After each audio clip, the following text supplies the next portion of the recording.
Hello, this is Moondites. If you're new around, you're welcome. If you're not new around here, nice to see you again. Today we will be discussing the one and only Lucy Hale Cinderella. I'm not sure if it's her only Cinderella adaptation, but I just wanted to say that. So, unlike most people, most girls, JK, I think I actually like Cinderella adaptations quite a lot. Last year when Camila Cabello's version came out, I was kind of low-key excited because I love a new spin on a fairy tale. Sadly, it wasn't that, but we can all believe sometimes. And with this one, I have watched it before, I just didn't remember it at all. And I thought, hey, what if it's gonna be nice? Because I think I rewatched Hilary Duff's one and I was like, hey, it's cute, it's okay, but it wasn't either. It was very disappointing. So Lucy Hale's Cinderella centers around Lucy Hale, who plays Katie, and she wants to be a superstar, but she's being held back by her stepmother. So nothing new at all. It sounds similar to Selena Gomez's one, and I think it came out afterwards. So I was just like, I don't think they made this to break the boundaries. I think they made it to make some money because Lucy Hale was quite popular at the time, and they did probably. I don't know. I didn't want to Google that. So without further ado, let's dive into it. So the movie begins with Katie singing and she's going at it. The music isn't bad in this movie. I do want to say that because I feel like sometimes you have musical movies and they put all this effort into getting someone to write the songs and then the songs just sound bad. But with this, I think it measures up with what I expected and generally the vibe of a 2011 movie. Obviously, Katie singing and having the time of her life performing in front of people or a music video, one of the two, is not real. She's in bed at home and she wakes up to do her Cinderella duties. What makes me laugh about these movies is that they try so hard to make you look at the character who plays Cinderella and be like, oh my god, she's suffering so much. But they never put the effort. They just want to tell you she's suffering. They don't want to be like, hey, here she is struggling next to the soot or the ashes. Obviously, this is modern day and it wouldn't work that way. But it was just hilarious to me that she was living in a separate cottage from everyone else in the house. I was like, oh, the oppression. I can smell it all the way here. While she's doing her Cinderella duties, she gets antagonized by her stepbrother. So in this version, she not only has a stepbrother, but he's tiny. He's like a little kid who just antagonizes her throughout this movie. She has a stepsister, Obvi. Her name is Bev. We have the stepmother. And then we have the stepmother's spiritual guy named Ravi. He helps her with meditations and prays for her. It's problematic, but we'll get there. After doing her Cinderella duties, it's time for her to get to school, and this is important to show us because we find out that the stepmother is a principal at the school and she's skimping money on the side, and then she has to go to a meeting with this guy named Gail Morgan who owns a record label, and lo and behold, who is there? He has a son. And who is this son? Of course, he's going to be playing the Prince Charming of this movie. It was just so typical. All the stereotypes in this movies were just so overused. Like, instead of him just being a guy, he had to be the son of the guy who owns the record label that she'll eventually be signed to because, it's that type of movie. And then he has to be British and blonde. Yes, British and blonde. For a while, I thought he was not British. But then I was just like, it's just the Harden effect, There in the meeting room where we meet Prince Charming, also known as Luke, his dad makes a deal with the stepmother and basically says that he'll give them funds or something so that he can produce the showcase instead of her this year because he wants him to learn about talent. I don't know. I didn't understand that, man. So Luke is going to be presenting the showcase and Katie is in the room and slips in her CD, which has a single of hers because she's a singer, into Gail Morgan, Luke's dad's bag. Luke and his dad have a bad relationship, or at least it's a bad relationship because his dad does not respect his wishes. He wants to be more involved in the music process, but his dad actually sent him to the school so he could do the business program. Him and Katie have a bonding moment because she's like, oh my word, you produced that album for that band that I really like, and he's just like, yes, of course she likes it, even though his dad said that album bombed and made him no money.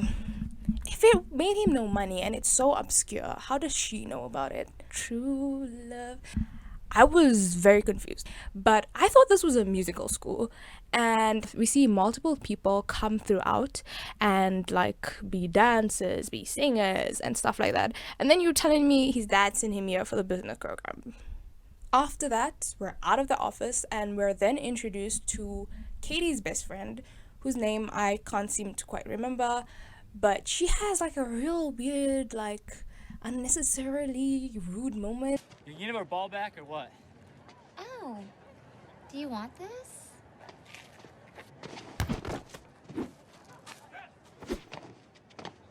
She shoots, she scores. Unlike you, soccer boy. And I was just like, did you want someone to do backflips? And then we get to meet the next side character, who turns out to be Luke's friend that he makes in the school. And he's, surprise, surprise, a black best friend who likes DJing, and they bond over their bad beatboxing. Whoa! And also how they think that they should stay away from crazy girls. I don't even know, bro. I was just like, you trying to do something here, and I know you did it just to make money, but like, come on now, a little bit more effort wouldn't have killed you. Did you hear my British accent? I'm quite good, I'm sorry. This movie is unnecessarily long, I'm not gonna lie to you. Like, we see her meditating with Ravi, and we see her getting a painting done where she's wearing a sari. Okay, like the racism will just not stop, and the cultural appropriation. Okay, and then we have her explain how she wanted to be a star, but she couldn't be, and now her daughter Bev, she's gonna live vicariously through her. Also, the younger stepbrother has cameras all over the house. He's tiny. Like, how did he manage to put it in all those nooks and crannies? And just like, we're supposed to believe he's a genius, but how did he get it done? Because it seems like they don't even have that much money, because the stepmother is stealing money from the school. After all those semblance of scenes, which I think, truth be told, did give me an idea of the characters a bit more, but it just felt painfully long to me because I didn't expect it to be that boring. The stepbrother squirts mustard and, I don't know, tomato sauce onto Katie, and then she has to go change and shower. I don't know why she had to shower. She just had to like change her shirt, honestly. But like, she showers, and then after that she takes off all her clothes, obviously, because that's what people do when they shower. And he steals her clothes, and then she gets locked out of side of the house somehow. This movie is so Wattpad centric, I cannot lie. And shocker, who appears? Luke. Because he's come to see Bev, because he's been low-key expressing his interest with her. Interesting.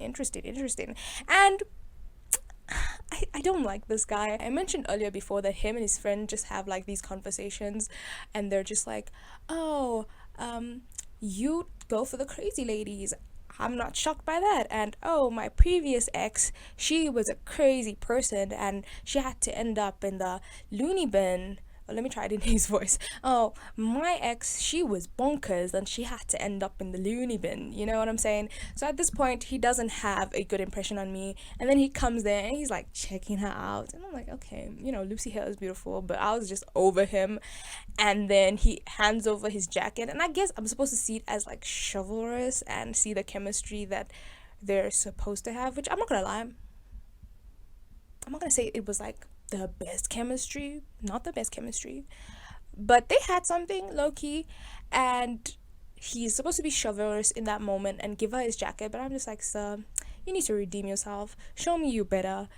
Shocker, he did not show me his better. Such is the truth of 2011 male love interests. So remember how I told you that Katie sneaked in a CD into Gale, I thought his name was Guy the whole time I watched that thing.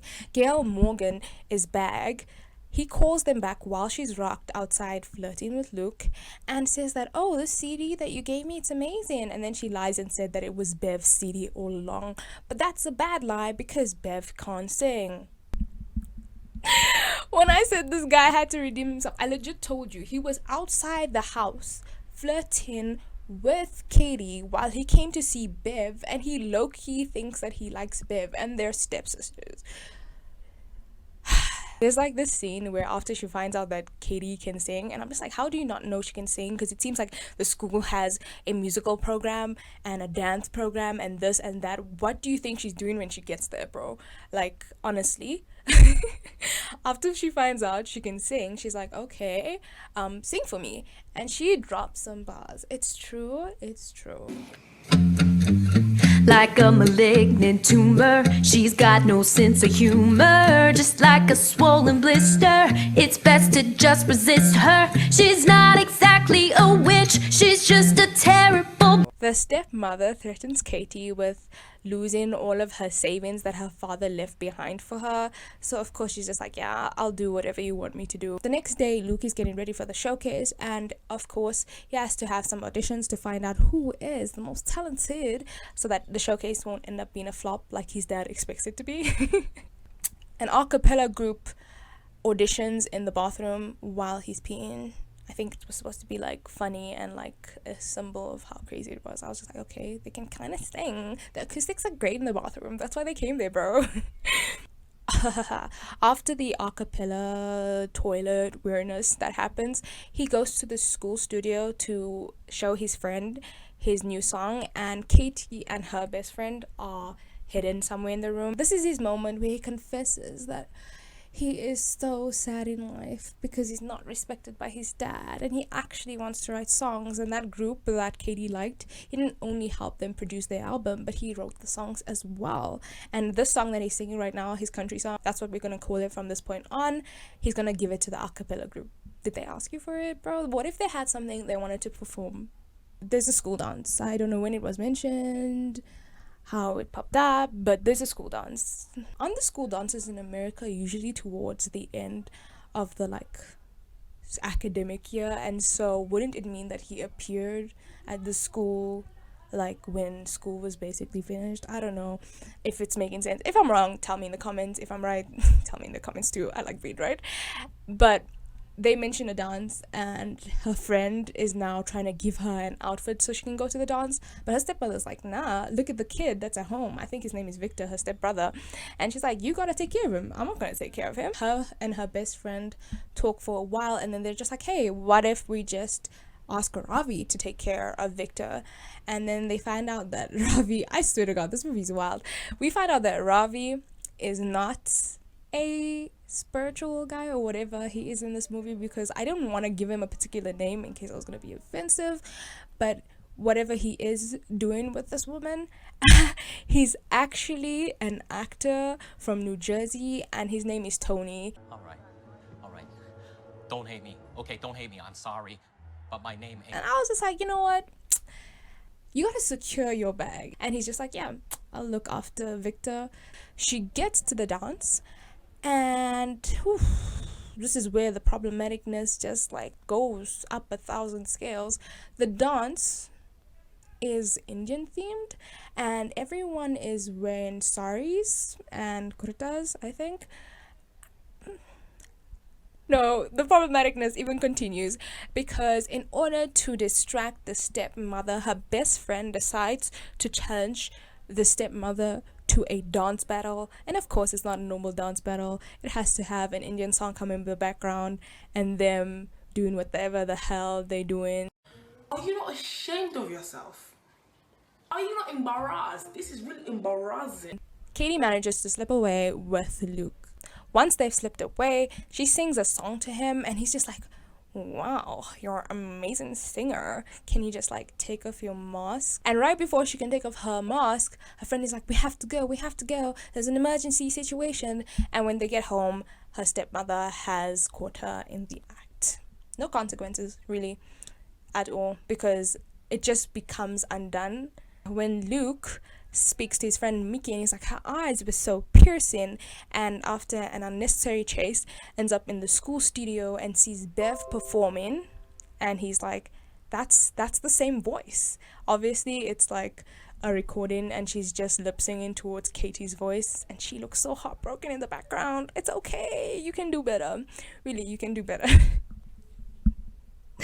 What got me so much about this though was the fact that he was like, her eyes were so piercing, like they're the only things I could see, but she was so beautiful. And he looks at Bev's eyes, her blue eyes, and says, that's the same brown eyes I saw last night.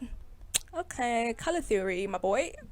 Because he finds out that she's the girl from the previous night, he ends up on a date with Bev, and through that process, Katie is texting Bev the whole time so they can have a smooth date, and we find out that the two of them have so much in common. And then also at night, Luke comes to her house, or at least Bev's house, to surprise her. Katie's little brother opens the door, and they have like a sort of sweet moment where we see like, he's a nice guy, or at least that's what they want me to feel, but he still needs to redeem himself. Because what does he do? He comes to surprise Bev, but at the door of her house he starts flirting with Katie. Like, sir, come on now, keep it in your pants. He's come to write a song with her, because after he heard her sing, he was just, I need to write a song with you, it's gonna be mind-blowing, we're gonna take people's heads off. Yeah, not the best description, but yeah, he thinks it's gonna be amazing if they both write a song together. And so Bev goes to her little brother, who I told you has cameras all over the house. I legit think he was added to this story just to further the plot. Whenever it didn't make sense, they were just like, yes, this brother is gonna fix everything. We need Bev and Katie to be able to seamlessly speak to each other while she's writing the song with Luke, the little brother. He'll have a mic and earphones that you can use. Bro, they were like, he's gonna solve all our problems. Bev lucks out with all of Katie's lyrics, and the two kiss each other. Bev and Luke, by the way. And Katie storms into a room to stop them. It's just, yeah. And after Katie finds Luke kissing Bev, he rushes out of the house because he looks at her like, oh, I was just caught kissing your sister, but I also low-key like you. Throughout the whole movie, Luke has been having auditions for the showcase, and now we're finally there, which means we're almost at the end of this movie. And I'm so excited. But yeah, so now the showcase has come around, and we have like 3 performances. It's a showcase, but there's only 3 performances. Okay, I'm not gonna comment on that. We have the first performance, which is this chainsaw rock band, and I was just like, this is a high school. Who would let students perform with a chainsaw at a high school showcase? Then we have the a cappella group who sings his song, and I'm not gonna lie to you, they took that song and they went, they put it up there. I was just like, lost in the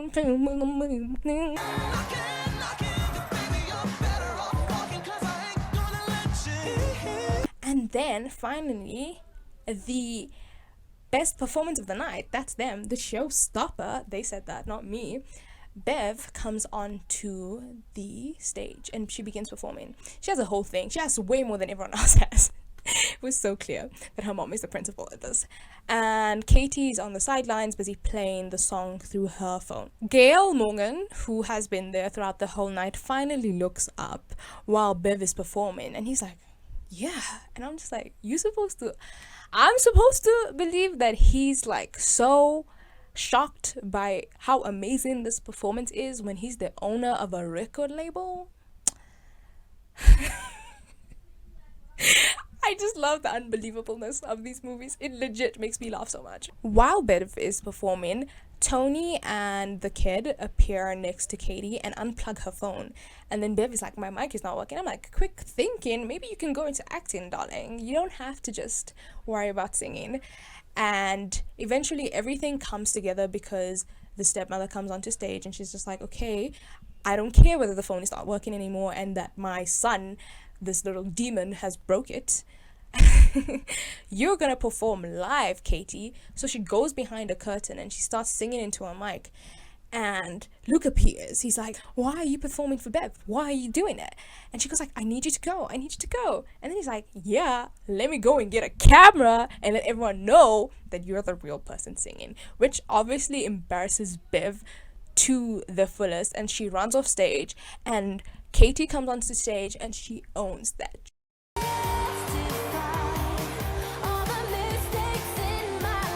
She performed so well the first time that the crowd is like, encore, encore, encore. And then she's like, oh, I have another song written, and she goes at it again. After the performance, Luke looks at her and he's just like, well, Dad wants to sign you on for an album. And she's like, yes. And then they kiss each other, and then the best friends hug each other and they're like, yeah. And then the movie ends. My conclusion on this movie: it's definitely not as bad as I made it out to be. I just think I found it so annoying with all the cultural appropriation just showing through. And I'm not shocked that this is in a movie that was made in 2011, but it definitely doesn't mean that I have to consume it and like it. But overall, I think it did what I said it would do in the beginning. It probably made some money at the time, and it wasn't made to be mind-blowingly different, though it did try to be as outlandish as possible. So, you know, those are my thoughts for the movie, and if you did enjoy it, I hope you check out my other videos, because I'm trying to like be consistent this year. And also, Happy New Year! Even though it's February, Happy New Year! I hope you had a nice January 1st and, you know, January month. I hope you enjoyed this video, and if you did, please hit the like and subscribe button, and I'll see you next time.